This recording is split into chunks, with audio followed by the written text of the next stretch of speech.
네, 우리 찬송가 209장입니다. 찬송가 209장 찬양하겠습니다.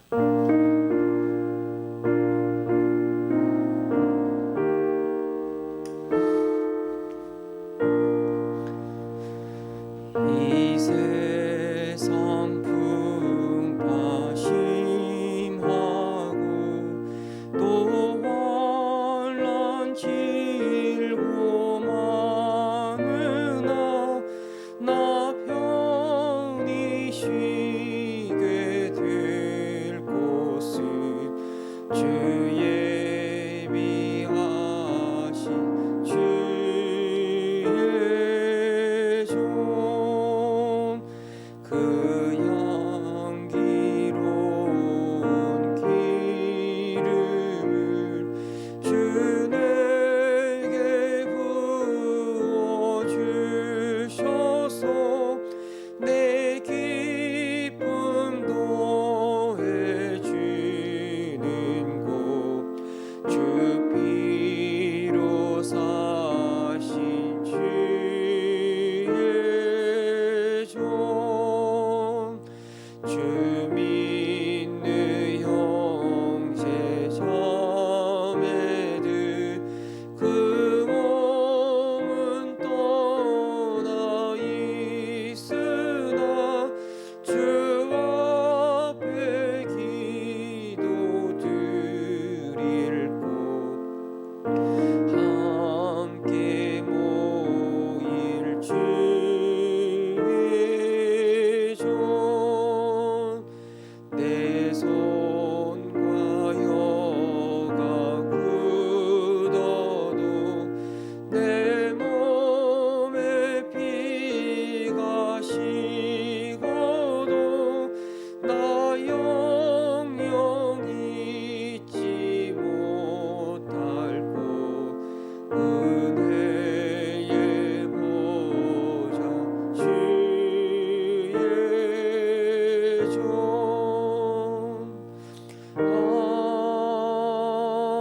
아멘.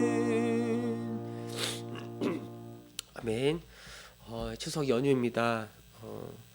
우리 온 가족들이 우리 친척들이 또 함께 모이고 또 여러 가지 또 코로나 때문에 또 모이지 못한 분들은 또 연락하고 그런 시간들을 가질 터인데 하나님 우리 가족들 우리 친척들 모두의 삶을 하나님께서 지켜주시고 무엇보다 이 힘든 세상 살아가는 동안에 오직 하나님만 바라보고 오직 우리 주 예수 그리스도만 의지하며 살아가는 믿음의 권속들, 믿음의 가족들이 되게 하여 주옵소서. 혹시 아직도 주님께 돌아오지 않는 우리 가족이 있다면, 내 형제, 내 자매, 내 친척들이 있다면 하나님 속히 그들의 마음을 열어주셔서 주님 앞에 돌아오게 하시고 주님 앞에 엎드리게 하시고 주님을 주님으로 구주로 영접하게 하옵소서.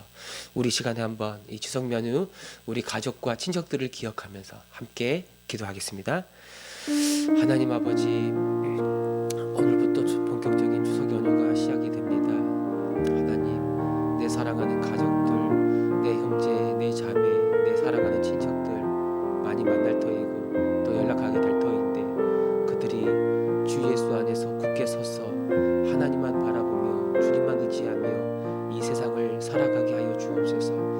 세상의 물질과 세상의 권력과 세상의 쾌락을 따라가지 말게 하시고 헛되고 헛된 것들에 소망 두지 말게 하시고 오직 하나님께 참된 소망을 두고 오직 우리 주 예수님만을 바라보며 믿음의 길을 걸어가는 우리 가족들이 되게 하여 주옵소서. 아버지, 혹시 우리 가족 가운데 믿지 않는 분들이 있습니까? 믿지 않는 친척들이 있습니까? 주여, 우리가 기도하기를 원합니다. 하나님, 우리 입을 열어서 그들에게 살아계신 우리 주 예수 그리스도를 증거하기를 원합니다. 지혜 주시고 능력 주시고 또 하나님 그들의 마음을 열어주셔서 아버지의 품으로 주의 품으로 속히 돌아올 수 있도록 주님 역사하여 주옵소서. 주님, 주 안에서 굳게 세워나가는 그런 믿음의 가정들, 믿음의 권속들이 되게 하여 주옵소서. 이 추석에 우리 가족을 품고 나아가는 우리 모두가 되게 하여 주옵소서.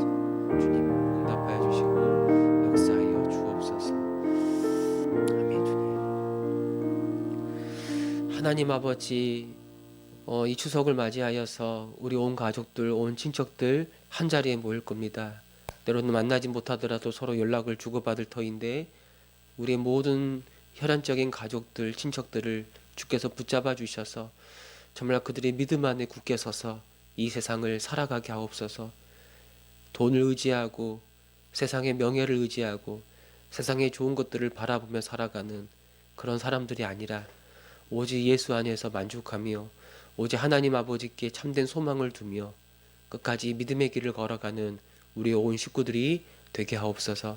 아직 믿지 않는 분들이 있다면 속히 하나님 그들의 마음의 문을 열어주셔서 하나님을 예배하게 하시고 그리스도를 주님으로 영접하게 하시고 그래서 함께 믿음의 교제를 나눌 수 있는 사랑하는 우리의 가족들이 되게 하여 주옵소서. 감사드리며 우리 주 예수 그리스도의 이름으로 기도합니다. 아멘. 네. 우리 말씀 보겠습니다. 고린도전서 1장 고린도전서 1장 10절에서 우리 13절 말씀만 보겠습니다. 고린도전서 1장 10절에서 13절 말씀. 우리 한 절씩 말씀 읽겠습니다. 형제들아, 내가 우리 주 예수 그리스도의 이름으로 너희를 권하노니 모두가 같은 말을 하고 너희 가운데 분쟁이 없이 같은 마음과 같은 뜻으로 온전히 합하라. 근로의 지편으로 너희에 대한 말이 내게 들리니 곧 너희 가운데 분쟁이 있다는 것이라. 내가 이것을 말하거니와 너희가 각각 이르되 나는 바울에게, 나는 아볼로에게, 나는 게바에게, 나는 그리스도에게 속한 자라 한다는 것이니 그렇게서 어찌 나뉘었느냐? 바울이 너희를 위하여 십자가에 못 박혔으며 바울의 이름으로 너희가 세례를 받았느냐? 아멘. 여러분, 하나님이 예수 그리스도 안에서 우리를 그 은혜로 말미암아 구원하셨을 때 바로 우리에게 은사를 아주 풍성하게 내려 주십니다. 모든 은사를 부족함이 없이 허락하셔서 우리를 견고하게 하시고 마지막 하나님의 날, 마지막 날 하나님 앞에서 이 책망할 것이 없는 하나님의 사람으로 우리를 견고하게 하시는 거예요. 이때 하나님이 예수님을 통해서 우리에게 주시는 은사는 여러 가지가 있습니다. 그런데 바울은 그 은사 중에서 언변과 이 지식의 은사를 말하고 있습니다. 이 언변, 이 말, 그리고 지식의 은사, 이건 이 복음과 이 복음의 진리, 그리고 하나님의 은혜인 예수 그리스도에 대한 모든 말씀들, 그걸 바르게 이해하고 깨닫고 또 말하고 증거하고 가르치는 그런 은사를 가리키는 거예요. 왜 유독 바울은 다른 많은 은사가 있는데 그 중에서도 이 말과 지식의 은사를 말하는가? 이 복음, 그리고 이 십자가의 도, 그 다음에 우리 주 예수님을 알아가는 것, 이 복음에 대한 이해와 이 복음에 대한 지식이 굉장히 중요하기 때문에 바울이 먼저 말하는 거예요. 이런 복음은 하나의 지식입니다. 지식 체계죠. 그리고 말로 이루어져 있습니다. 그러나 우리가 이 복음을 알아가고 복음을 이해할 때 아주 놀라운 일들이 우리 가운데 일어나는데 우리 마음이 뜨거워지는 거예요. 우리 마음이 말씀 앞에 새로워지는 거예요. 이게 어떤 일이냐면 복음은 하나의 우리가 누구이고 또 하나님이 어떤 분이시고 또 우리를 구원하기 위하여 하나님이 예수님을 통해서 어떤 일을 행하셨는지를 하나하나 다 설명해내는 건데 그게 말인데 근데 그 말을 들을 때 우리 마음속에 믿음이 일어나게 되는 거예요. 복음은 우리의 마음속에 믿음을 일으키는 수단이 되기도 하는 거예요. 그래서 그 믿음은 그냥 생기는 게 아니라 말씀을 들을 때, 복음을 들을 때, 우리 주 예수님을 바라볼 때, 예수님을 알아갈 때 생겨나는 거예요. 그리고 믿음이 연약한 사람들도 복음을 들을 때 다시 그 믿음이 온전해지는 거고 그 믿음이 온전해질 때 우리는 죄가 무엇인지 보게 되어 죄와 싸우고 또 교회 안에 일어나는 크고 작은 많은 문제들을 해결하면서 이 거룩한 하나님의 백성으로 살아갈 수가 있는 거예요. 그래서 바울은 이 말과 지식의 은사를 아주 우리에게 풍성히 내려주셔서 우리를 견고하게 하고 결국 마지막 날에 책망할 것이 없는 하나님의 사람으로 우리를 견고하게 세워주실 것이라고 그렇게 말씀하고 있는 겁니다. 사실 바울이 말하는 게 앞으로 전개되는 모든 것이 이 말과 지식의 은사, 그 은사를 풍성히 내려서 그들의 문제가 무엇인지를 보게 하고 복음의 관점에서 다시 복음으로 돌아가게 하라고, 사실 그 말씀들이, 앞으로 전개된 말씀들이 다 그거라고 우리는 생각할 수가 있습니다. 바울은 이 글로의 집 사람들로부터 이 고린도 교회 소식을 듣게 되었습니다. 근데 그 소식이 어떤 소식이냐면 이 성도들 사이에 분쟁이 있다는 거예요. 그래서 10절에서 바울이 이렇게 이야기합니다. 예수 그리스도 이름으로 그들에게 권하노니 모두가 같은 말을 하고 같은 마음과 같은 뜻을 품고 온전히 합하라. 예수 그리스도의 이름으로 권한다. 그러니까 바울은 그리스도의 권위, 예수님의 그 권위를 가지고 이 성도들에게 말하고 있습니다. 합하라고 말하는 거예요. 그리고 예수 이름으로 권한다라는 말은 그리스도 안에서 하나님이 우리를 부르셨으니 라는 의미도 포함되고 있어요. 하나님은 우리를 예수 그리스도의 이름으로 우리를 불러주셨어요. 그게 무슨 말이냐면 예수 그리스도 안에서 우리를 부르시고 예수 그리스도 안에서 우리를 한 몸으로 교회로 불러주셨다는 거예요. 그래서 하나님이 예수 그리스도 안에서 우리를 부르셨기 때문에, 예수 그리스도로 우리를 교회로 부르셨기 때문에 우리는 같은 말을 할 수 있고 같은 마음을 품을 수 있고 같은 뜻도 품을 수 있다는 거예요. 여러분, 말은 우리 마음의 생각과 뜻이 드러나는 거예요. 우리가 무슨 생각을 하는지, 또 우리가 어떤 뜻을 품고 있는지 결국 그것이 우리의 말로, 또 우리의 삶으로 다 나타나는 거예요. 이 고린도 교회 문제가 무엇인가? 이 한 몸인 교회가 서로 분열되어 있다면, 서로 나누어져서 서로 분쟁하고 있다면, 그리고 서로를 헐뜯고 서로를 비난하고 있다면, 그런 건 바로 그 마음과 그 생각이 분열되어 있고, 우리가 예수 그리스도 안에서 이 새로운 존재, 바로 하나로 존재하고 있다는 사실을 잊어버렸거나 그 사실을 약화시키거나 아니면 그걸 믿지 않고 거부하고 있는 것일 수도 있는 겁니다.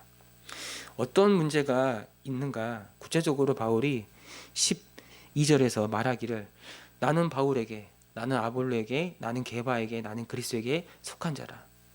사실 여러분, 바울이나 아볼로나 이 게바, 이 사람들은 고린도 교회를 거쳐갔던 지도자들인데 이 지도자들에게 문제가 있었던 게 아니에요. 이 고린도 성도들은 자신들이 어떤 특정하고 유명한 어떤 이 말씀 교사, 이 목사에게 속했다는 걸 주장하면서 다른 사람보다 내가 더 우월하고, 다른 사람보다 내가 더 지혜롭고, 다른 사람보다 더 특별하다고 지금 자랑하고 내세우는 것, 바로 이것이 그들의 문제였다는 거예요. 나는 누구누구에 속했다, 나는 누구 편이다, 나는 누구누구에게 가르침을 받았다, 이렇게 얘기하고 있는 거예요. 여러분, 만약 성도들이 바울에게 속한 사람이라면 바울이 말하기를 그럼 바울 내가 너희들을 위해 죽었는가? 말이 안 되는 거죠. 바울이 그들을 위하여 죽음으로써 그들이 바울의 소유가 되는 게 아니죠. 그들은 또한 바울의 이름으로 세례를 받지도 않았어요. 그들과 바울이 연합되어 있는 것도 아니에요. 바울이 말하기를 13절에서 그리스도가 나누어졌는가? 지도자, 교사들을 중심으로 분열되어 있는 성도들을 향해서 예수 그리스도가 나누어지지 않았다.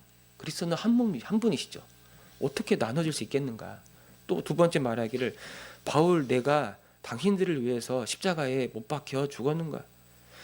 우리가 바울에 속했다고 생각한다면 바울이 당신들을 위하여 죽었다는 말입니까? 내가 당신들을 위하여 죽었다는 말입니까? 내가 당신들의 주가 되는 것입니까? 아니요, 그럴 수가 없습니다 라고 말하는 거예요. 그리스도가 우리를 대신하여 죽으심으로 우리의 주가 되시고, 우리는 그분의 십자가로 말미암아 이제 그분의 그분의 소유가 되었는데 어떻게 당신들이 바울 나에게 속했다고 말할 수가 있습니까? 말은. 세 번째, 바울의 이름으로 당신들이 세례를 받았는가? 이 세례는 연합을 가리키죠. 연합. 우리 안에 일어난 이 성령의 연합, 성령 세례. 그러니까 우리가 예수를 믿을 때 성령께서 우리 가운데 오셔서 그리스도와 우리를 연합하게 하시는 거예요. 근데 이건 보이지 않는 영적인 현상입니다. 근데 이걸 물 세례를 통해서 드러내고 우리가 예수 그리스도와 연합되어 있다는 걸 공식적인 세례를 통해서 보여주고 있는 거죠. 예수의 이름으로 세례를 받았다는 말은 내가 그리스도와 연합되어 있다라는 말이에요. 그래서 예수님에게 속하여 예수님의 몸이 되고 예수의 몸이 되다 보니까 다른 지체들과 함께 연합되어 한 몸으로 존재하고 있는데 이걸 부정하고 내가 특정한 사람들 편에 있다면 이는 예수로 말미암아 하나가 된 교회의 원리를 부정하고 있는 일인 거죠. 이 세례와 관련해서 앞으로도 말을 하겠지만 굉장히 중요한 의미를 가지고 있습니다. 세례는 우리가 예수 그리스도와 연합되어 있다는 걸 보여줄 뿐 아니라 우리가 세례를 행할 때 교회에서 세례를 행하죠. 교회의 한 몸이 된다. 다른 지체들과 연합된다. 근데 그게 어떻게 가능한가? 먼저 그리스도와 연합되어 있기 때문에 우리가 예수님께 속해 있기 때문에 다른 지체들과 연합되어 있는 거예요.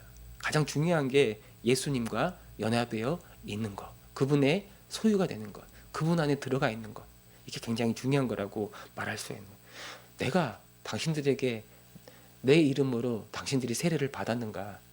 예수님의 이름으로 세례를 받고 예수와 연합되어 있지 않습니까? 라고 바울이 말하고 있는 겁니다. 여러분, 우리는 예수를 믿고 예수 안에서 교회가 되었습니다. 네, 우리는 교회가 되었습니다. 이 교회가 되었다는 것은 예수 안에서 한 몸으로 우리가 부르심을 받았다는 거예요. 우리가 구원을 생각할 때 내가 예수를 믿고 나는 구원받아서 나는 천국 간다. 나는 천국 간다. 이건 사실 이 성경적인 표현이 아닙니다.